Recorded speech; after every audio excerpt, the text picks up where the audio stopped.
Hey y'all, and welcome back to the Social Takeoff Podcast. I hope you had a great week or so that we've been off, but today we are getting down to it. And we're really going to talk about, today we're going to talk about 3 reasons why you're not getting the bookings you want and what it might have to do with your marketing. So if you want to learn more about this, stay tuned and let's dig in.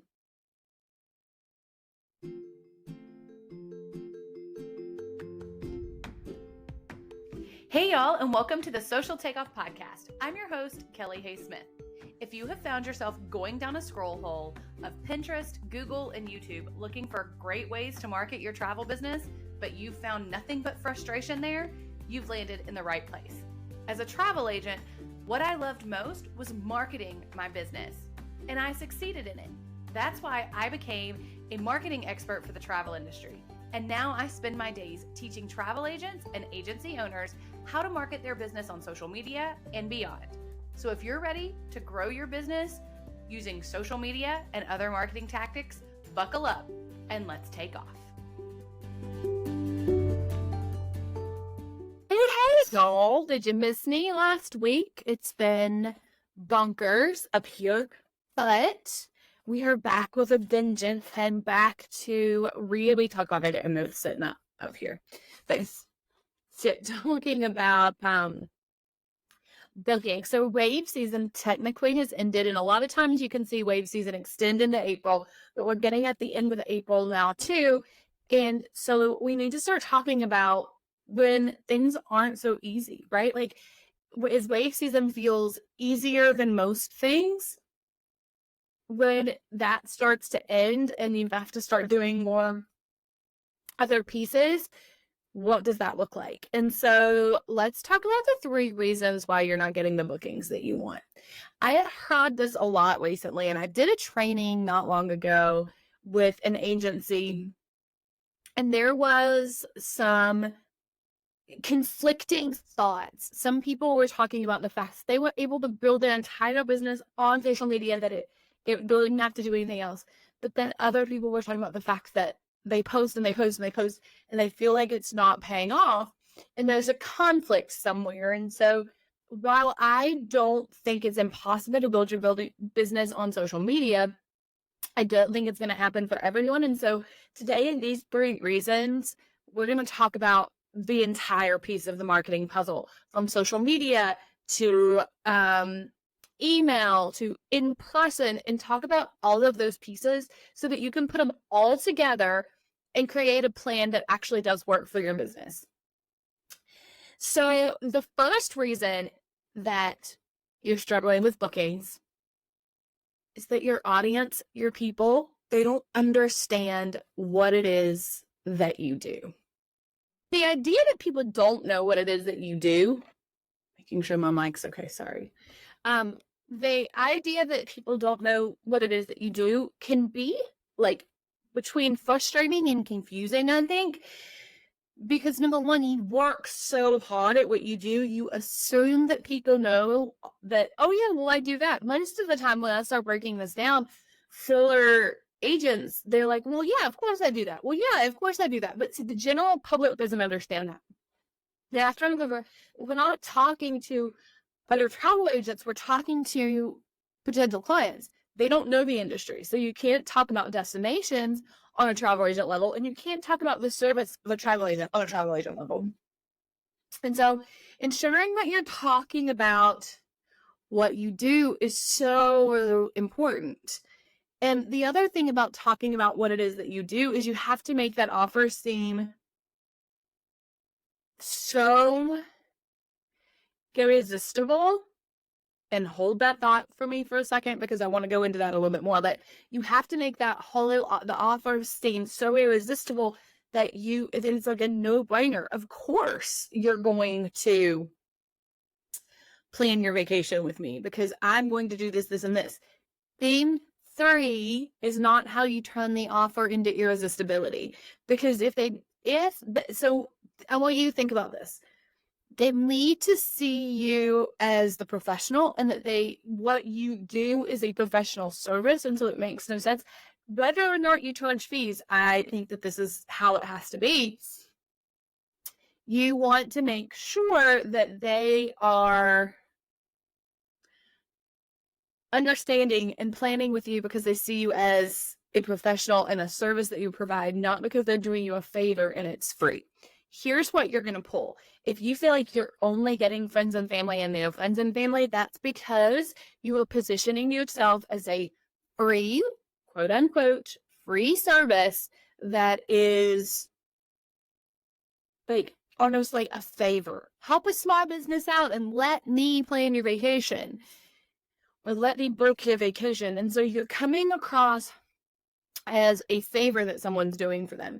That's what your friends and family would do for you. Now, they're always going to be your first clients, almost always. Your friends and family or their friends and family are going to be your first few clients because that makes sense. If you opened a restaurant, do the same thing. They'd be the first people to eat there. But going down the road and young business journey, if you're focusing on why they plan with you, is like, why would you not? Because I'm free. That is people like, I mean, the one, do you know what people expect with a free service? What they paid for. So I'm not saying that you have to charge fees. I'm saying if that's how you're marketing it, they're expecting it to be a free service, which is low value. And so the people who trust you as a free service are people who know you, or at least in your warm market. When you want to start pulling in cold leads, you can't focus on the I'm free, because if you do, they don't trust that. So I'm not saying, again, that you have to charge a fee. I think if you want to, then you should, but you don't have to. I gotta get my water, and it's like way over the microphone. You don't have to. That when you talk about your service, don't lead off with, of course you should, because I'm free. When I talk about making an irresistible offer, the irresistible offer should be based on the service that's provided, not the low cost that it is, right? When we order from Wish, we're never sure what we're going to get because we're paid, it's cheap. And that's honestly what their entire marketing platform is pay just a little bit. I mean, that's what everybody's talking about. It's like, that's so cheap. It's so cheap, right? And so we expect them to get cheap stuff. And if it's not, we're pleasantly surprised and we're happy with it. I don't order. I made one. I'm not thinking about Wish. I'm thinking about Temu. Yeah, Temu. Scratch all of the other stuff that I said. But when everybody's telling about it, it's like, it's so cheap. It's so cheap. So the reason I placed an order from there was to see what happened when it was so cheap, right? But that was the lead off, and I wasn't expecting much. If you come across in a sense of, look at all of the amazing value that you're getting, then it comes across as a service. So you have to shape the messaging around what it is that you do, and you have to explain what it is that you do, and you have to do that over and over and over and over again, because if you don't, you are not going to come across to them in a world where they can plan vacations on their own. They can do the research. They got what they need to do it. A computer is all you need, right? So why would they not? If you don't explain that to them, nor if you're not selling your services, if you're not talking about your services more than you're talking about destinations, then you aren't marketing your business, you're marketing destinations businesses. And so and what I mean by that, you don't have to have a bunch of posts that are all about your service. I think you should have some posts that are all about your service. But if your service isn't included in every piece of content that you put out into the world, then you're talking about destinations more than your services. If you talk about your service in every piece of content and you don't talk about one destination in every single piece of content, you're always talking about your service more than you're talking about a destination. So making sure that you add in how you help and what problems you solve, that would change the game for you. Now, next, the second reason that you're not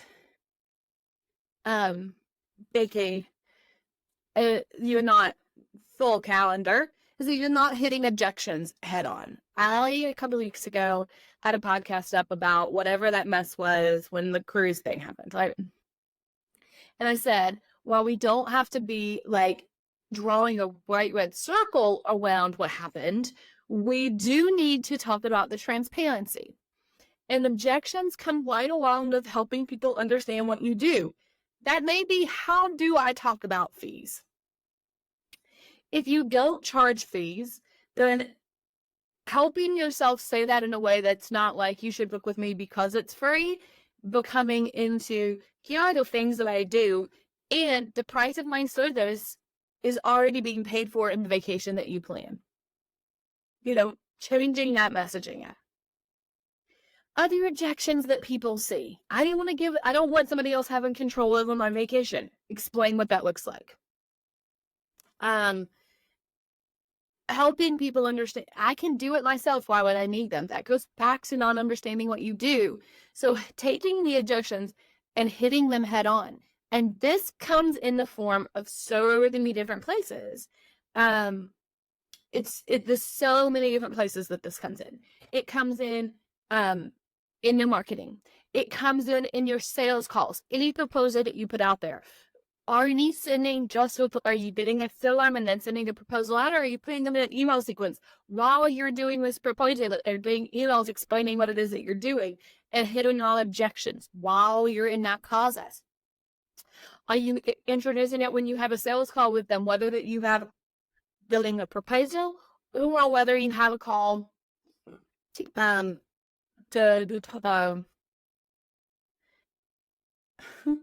sorry, I've got to answer this text, y'all. I have sent the wrong password.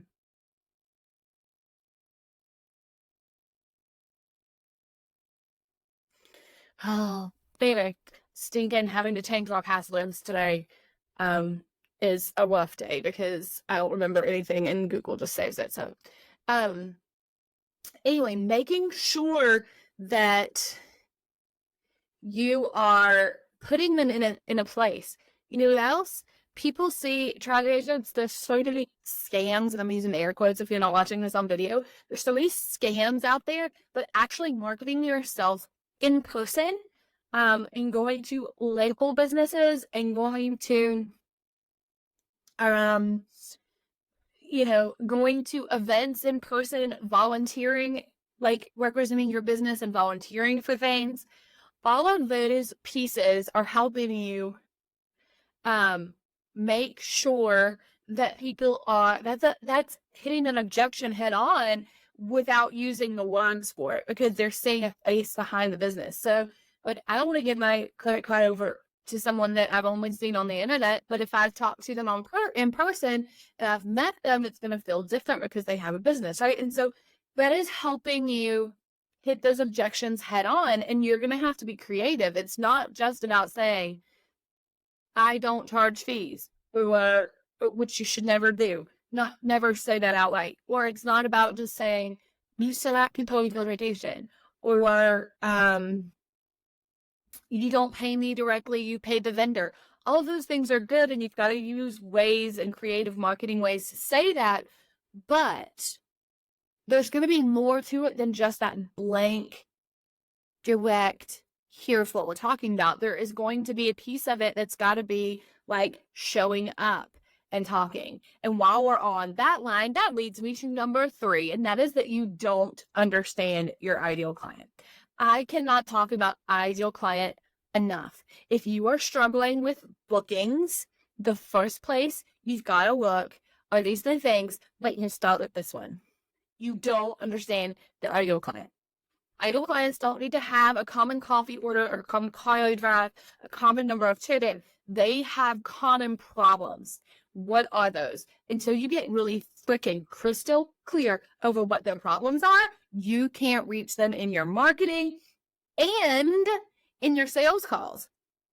Like, what if you're getting leads but you're not closing them? Then these are still the same things that you need to talk about.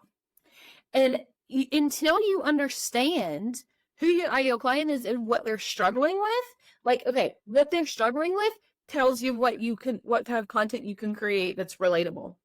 Okay? Who they are and where they hang out tells you where to go do your in-person events. If you are planning river cruises for empty nesters, you don't need a trunk and trunk or treat. But if you were planning river cruises for our empty nesters, you could show up at the local senior center and do a thing on travel once a month or once a quarter. If you were planning luxury travel, you don't need a table at a consignment sale. If you plan budget-friendly travel, then a consignment sale is there. If you plan luxury travel, you probably need to be looking into like having things in silent auctions at galas and showing up to charity events. That's where they are. So you've got, until you understand your ideal client and their common problems, you don't know where to show up and you don't know how to relate. And so in order to create content that's going to stop their scroll, if you want people, I get this all the time. I can't create, I can get content that people want to save it or like it or even comment on it, but I can't get people to share my content. It's because they're not sharing content that, number one, entertains them, and number two, makes them giggle or relate to it. Like, you want to talk about a relatable piece of content for a travel agent, show something of a mom who is still working on vacation because she's on her phone having to figure out where they're going to eat and that they're going to do. You could have already done that for them, right? So a piece of content, their mom, like, it's like, is this you on vacation? And it's showing a stressed out mom. Yes, it is. I'm going to share that. So if you want that content that is going to go out and work for you, you've got to create relatable content, and you can't create relatable content until you understand what your ideal client relates to. So what I would do in that sense, if you're trying to learn more about what content, go find someone on Instagram that is your ideal client. Like, if you could pick a client out of the lineup, this is the person you choose, and go check out and watch their content for a while. What do they share? What do they talk about? What are the things that they tend to like or comment on? And then go make your content with that filter in mind in order for them to do that for your content. So those are my 3 things this week, y'all. Let's recap the 3 things. If you were struggling getting bookings, if you're struggling filling out your calendar, they don't understand what you do, you're not talking about objections up front and hitting them head on and stopping them in their tracks, or you don't understand your ideal client and you don't know where to go find them. Once you can combat those 3 things, your calendar will start filling up, I should say. I promise. My little layup for today. I hope you enjoyed it. Next week's podcast will be scheduled ahead of time instead of posting it on the day of. I can't get into my account. My passwords aren't working, and then not sending my thing. So that's what's taking me so long to get this up. But the next week's will be up way ahead of time, because next week I will be speaking at Legato, which is a agency, a host agency. I'll be speaking at their conference next Monday, Tuesday, Wednesday. So if you are a Legato agent, I hope you're coming and come say hi. All right, y'all. Have a great rest of your day. I hope you learned something. As always, I want to know what you thought about this. So come tell me in my Instagram DMs. I hope to see you there. Have a good day.